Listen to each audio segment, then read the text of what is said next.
النهارده اسطول العربيات المجمعه محليا بيستضيف موديلين جداد من جيلي، وهم الجيلي ام جراند والجيلي كول راي. ام جراند جايب فئتين، دي سعرها 850 ألف جنيه ودي سعرها 970 ألف جنيه. العربيتين جايين بموتور 1500 سحب طويل الهواء، قوته 120 حصان، عزم 152 نيوتن متر تقريبا، مع فتيس اوتوماتيك 6 سرعات. ودي حاجه يعني انا مبسوط بيها الحقيقه، لان انا بكره السي في تي، وكل العربيات اللي في الفئه دي سي في تي. دفع امامي طبعا، افريج يعني استهلاك البنزين بيقولوا 6.4 لتر لكل 100 كيلو. ده يا جماعه خط الانتاج الجديد هنا في المصنع اللي بيجمع عربيات جيلي.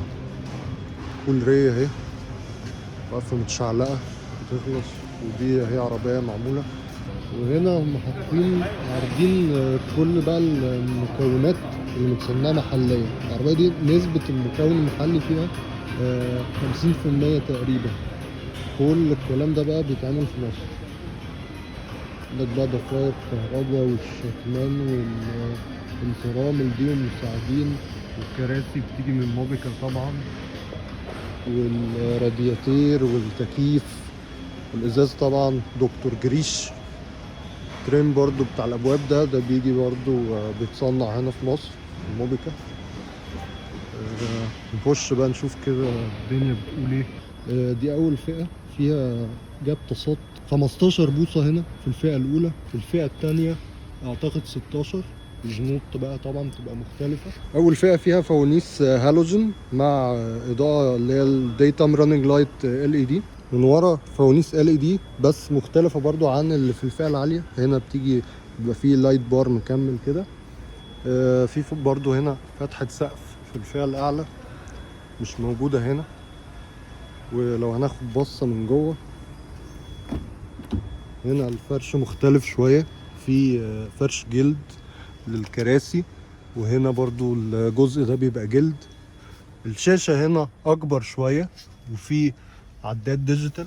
كواليتي كمان مش وحش خالص اعتقد. يعني عندك ده كله سوفت تاتش في الحته دي من التابلو كلها، وزي ما قلنا في جلد هنا، والحته دي برضو تحسها يعني ماسكه نفسها كده.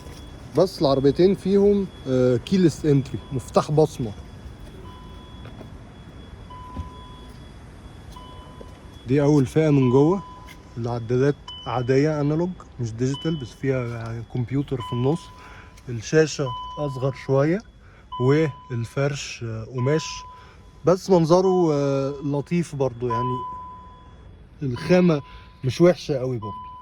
ام جراند الجديدة بتيجي من أول فئة بوسائل أمان زي 2 ايرباج، ونظام تحكم الإلكتروني في الثبات ESP، والتحكم في الجار تراكشن كنترول، ومراقبة ضغط الإطارات مع حساسات ركن خلفية، وطبعا ABS و EBD والكلام ده كله.